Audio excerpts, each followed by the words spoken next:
आज जो स्टोरी सबसे पहले मैं आपके सामने रखूंगी उससे हमें बहुत कुछ सीखने की ज़रूरत है। बहुत कुछ सीखने का मैं इसलिए कह रही हूँ क्योंकि हम अक्सर ये बात करते हैं कि जी ज़िंदगी में सुकून होना चाहिए, ज़िंदगी में आप रिलैक्स हों, ज़िंदगी में आपका एक मकाम हो।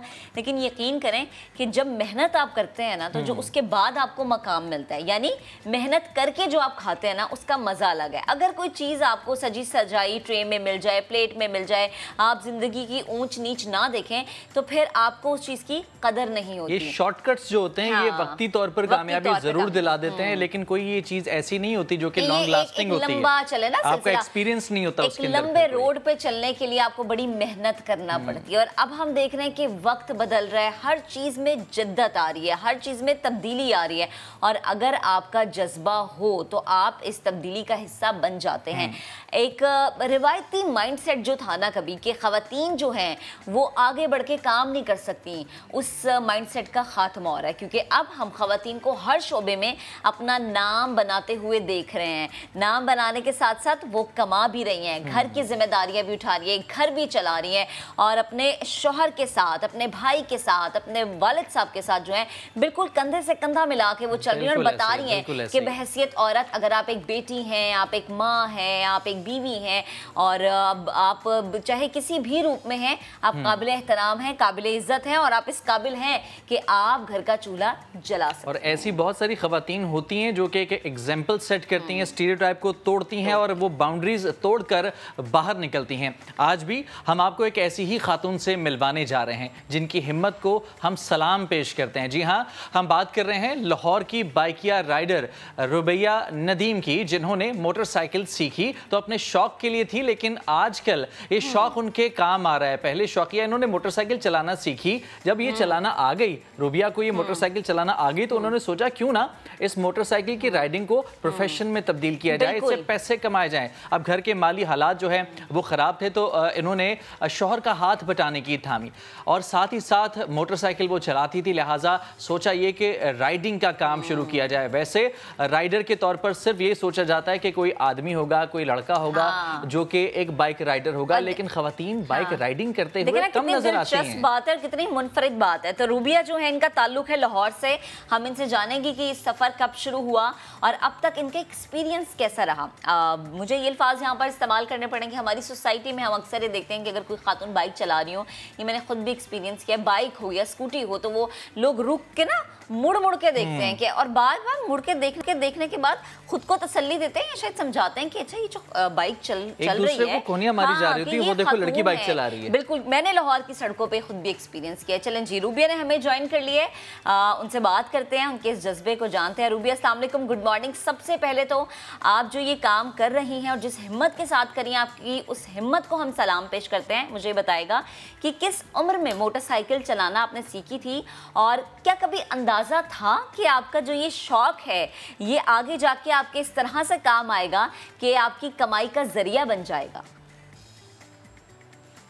जी, मुझे बिल्कुल भी ऐसा कोई अंदाज़ा नहीं था। मैंने शौक़ से सीखी थी बहुत ज़्यादा, क्योंकि मुझे बहुत ज़्यादा शौक़ था लंबे सफ़र पे जाने का, लॉन्ग ड्राइव पे जाने का और इंजॉय करने का। यानी कि अपनी सवारी हो ना, किसी को यानी कि किसी मर्द को ये ना कहना पड़े भाई को, मियाँ को कि जी आप मुझे लेके जाएं और मिन्नतें करनी पड़े।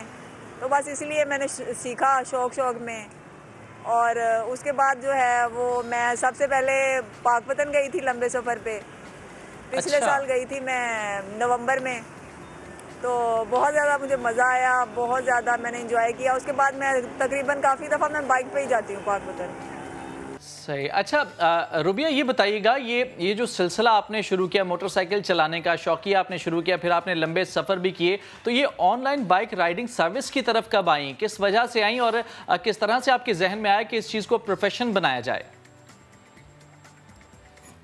मैं 1-1.5 माह पहले बनी थी बाइकिया का हिस्सा। अच्छा। कुछ मुझे फाइनेंशियल प्रॉब्लम्स आए थे, मेरे हस्बैंड का जो था कारोबार था वो लॉस में जा रहा था।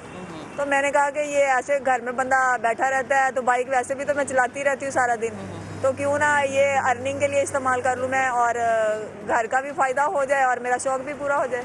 और बड़ी अच्छी सोच है आपकी। अच्छा, बाइक राइडिंग सर्विस का आप हिस्सा बनी, मुझे ये बताएं कि पहली राइड पर जब आप गई, जब पहली राइड बुक हुई और आप जो है वो पिक करने गई, तो क्या तासुरात थे जिन्होंने राइड बुक कराई थी?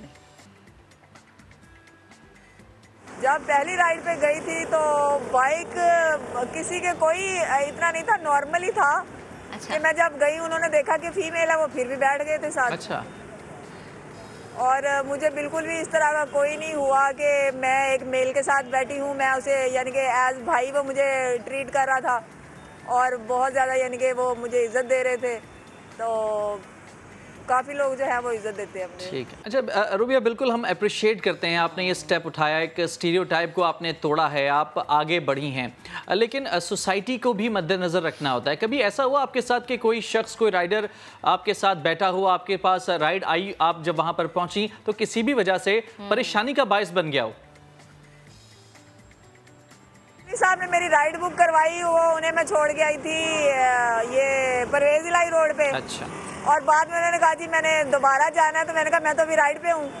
तो मैंने कहा मैं राइड लेके गुलबर्ग जा रही हूँ। कहते नहीं आप आ जाएं, मैं आपको इतना पे करूँगा। तो मैंने कहा चले मैं ये राइड छोड़ लूँ, आपको गुलबर्ग से ही लेना है, मैं दोबारा से आपको ले लूँगी। लेकिन वो बाद में उन्हें कॉल की तो वो कहते मैं यतीम खाना हूँ, मेरी दोबारा से राइड मेरी यतीम खाना की मैंने उठाई है। तो वो बस थोड़ा सा मुझसे बदतमीजी करने लग गए। सही। अच्छा रुबिया, हम अक्सर देखते हैं कि ख़वातीन बाइक राइडर्स जो हैं उनको लोग रुक रुक कर देखते हैं कि अच्छा खातून बाइक चला रही है। मतलब अभी भी हमारे मुआशरे में ये चीज़ मतलब एक्सेप्ट नहीं है। कभी कोई ऐसा दिलखराश जुमला आपको सुनने के लिए मिला हो? क्योंकि हम देखते हैं कि सड़कों पे आप वैसे ही अगर जा रहे हो, रोड क्रॉस कर रहे हो या कभी शॉपिंग पे भी आप जाएँ तो अक्सर कॉमेंट्स आपको सुनने के लिए मिलते हैं, लोग कॉमेंट्स पास करते हैं। आप तो माशाल्लाह बाइक चला रही हैं, बड़ा अच्छा काम भी कर रही हैं, घर का जो है वो पहिया भी आप चला रही हैं। मुझे बताएं कि कभी किसी ने कोई ऐसा कमेंट कर दिया हो कि आपको दिली अफसोस हुआ हो या आपको उसकी सोच पे अफसोस हुआ हो? ऐसा मेरे साथ अभी तक कुछ भी ऐसा नहीं हुआ कि कोई इस तरह का करे। मुझे जो लोग हैं वो बहुत ज़्यादा हौसला अफजाई करते हैं। अभी पिछले दिनों की बात है कि एक अंकल ने राइड बुक करवाई थी, तो मुझे हसन टाउन में मैं गई हूँ। तो वो अंकल ने जब मुझे बुलाया तो मैंने कहा अंकल आपको किस जगह से पिक करना है? उन्होंने कहा बेटा हसन टाउन वाली गली से पिक करना है। तो मैं उन्हें लेके गई, मैं उधर गई हूँ। तो उन्होंने कहा बेटा यहीं पे मुकम्मल कर दो, मैंने जाना नहीं था, मैंने जस्ट आपको ना हौसला अफजाई करने के लिए मैंने बुलाया था। और उन्होंने मेरे सर पे बाप की तरह शफकत दी है और मुझे बहुत ज़्यादा अच्छा लगा है। तो उसके बाद उन्होंने राइड कंप्लीट कर दी है। तो जितने भी जो हैं आज तक जो मेरे राइड्स हैं वो बहुत ज़्यादा यानी कि रिस्पेक्टफुल थे, बहुत ज़्यादा इज्जत देते थे मुझे। बिल्कुल, बड़ी अच्छी बात है और बहुत अच्छा लगता है जब आपको कोई अप्रिशिएट करता है, हौसला देता है। अच्छा ये बताइएगा रुबिया, अब वक्त बदल रहा है, दौर बदल रहा है, हर फील्ड में ख़वातीन आगे बढ़ रही हैं, नाम कमा रही हैं, मर्दों के शाना बशाना ना सिर्फ बात हो रही है बल्कि अब नज़र आ रही हैं ख़वातीन काम करते हुए। आप खुद इसकी जीती जागती एक मिसाल हैं। फैमिली की तरफ से कितनी सपोर्ट है और जब आपने फाइनेंशियली फैमिली को सपोर्ट करना शुरू किया तो आपकी फैमिली की तरफ से क्या रिएक्शन थे? फैमिली मेंबर जो हैं वो बहुत ज़्यादा खुश हैं, मेरे ससुराल वाले बहुत ज़्यादा खुश हैं और वो मुझे फुली सपोर्ट करते हैं और वो मेरा काफ़ी जो है वो मेरा हौसला बढ़ाते हैं। अभी मैंने उनको रात को, वो पाकपतन से आए हुए थे, तो मैंने उन्हें कहा था कि मेरे अम्मी और अब्बू मेरा इंटरव्यू है तो आप लोग भी इधर रहना। वो कहते नहीं अभी पीछे हमारा गुजारा नहीं होता है तो हम जाएंगे। लेकिन उन्होंने मुझे काफ़ी ज़्यादा हौसला दिया था और दुआएं दी थी। ज़बरदस्त। अच्छा रुबिया, आपके बच्चे कितने हैं? और ज़ाहिर है माँ की ख्वाहिश होती है कि बच्चे जो हैं वो तो हर कदम पे तरक्की करें, तो आप उन्हें बनाना क्या चाहती हैं? 5 बच्चे हैं माशाल्लाह, 4 बेटियां हैं और सबसे छोटा बेटा है। और बेटियां जो है मेरा इरादा है कि इरादा नहीं, मैं बचपन से ही जब मेरी बेटी पैदा हुई थी तो मुझे शौक़ था कि मैं उसे एक ना स्पोर्ट्समैन की तरह उसे मैं यानी कि ट्रीट करती थी। और जो है मैं उसको फ़ौज में भेजना चाहती हूँ। एक बेटी मेरी जो है वो फ़ौज में जाना चाहती है या पंजाब पुलिस में जाना चाहती है, दूसरी मेरी बेटी नेवी में जाना चाहती है और तीसरी मेरी बेटी भी इसी तरह फ़ौज में ही जाना चाहती है। बच्चों को फ़ौज में जाने का शौक़ है। बिल्कुल, हमारी ये दुआ है कि आपके जो ख्वाब हैं, जो ख्वाहिशें बच्चों के हवाले से वो पूरी हों, अच्छा वो करियर अपना सेलेक्ट करें। आपका जो बेटा है, गालिबन आपका यही बेटा है जो कि आपके साथ बाइक पर भी अक्सर नज़र आता है और फुटेज में मैं देख रहा हूँ कि उसके हाथ में मोबाइल है और वो नेविगेशन आपको समझा रहा है। स्कूल की जो बच्चे की रूटीन है वो किस तरह आप मैनेज करती हैं? जी वो स्कूल जाता है, 5 क्लास में है, वो पढ़ता है। और वो आपको पता है कोरोना के दिन थे तो वो जो है वो एक दिन छुट्टी होती थी और एक दिन स्कूल होता था, तो मैं उसे साथ लेके जाती थी। तो जिस दिन छुट्टी होती थी उस दिन साथ ले जाती थी, जिस दिन छुट्टी नहीं होती थी मैं साथ नहीं लेके जाती। ठीक, अच्छा रूबिया, यकीनन जो ख़वातीन इस वक्त हमें कैमरे के उस पार बैठी देख रही हैं, सुन रही हैं, वो यकीनन सोच रही हैं कि आप उनके लिए एक मशाल राह है। तो ऐसी ख़वातीन जो अपने घर के लिए कुछ करना चाहती हैं मगर पहला कदम उठाने से वो घबरा जाती हैं, क्या पैगाम देंगी हमारे प्लेटफॉर्म से आप उन्हें? भाई मेरी तरफ देख लो, मेरा मानना यह है, बचपन से मेरा मानना यह है कि डर के आगे जीत है। हाँ। जो डर गया वो मर गया। हमें डरना नहीं चाहिए, हमें जो मुश्किल हालात है उनका डट के मुकाबला करना चाहिए। ठीक, रूबिया हमारे साथ मौजूद थी और माशाल्लाह खातून बाइक राइडर और बड़ा अच्छा ये काम कर रही हैं। अल्लाह ताला ने इसमें तरक्की भी दे और कामयाबी भी दे। बेहद शुक्रिया आपका वक्त देने के लिए।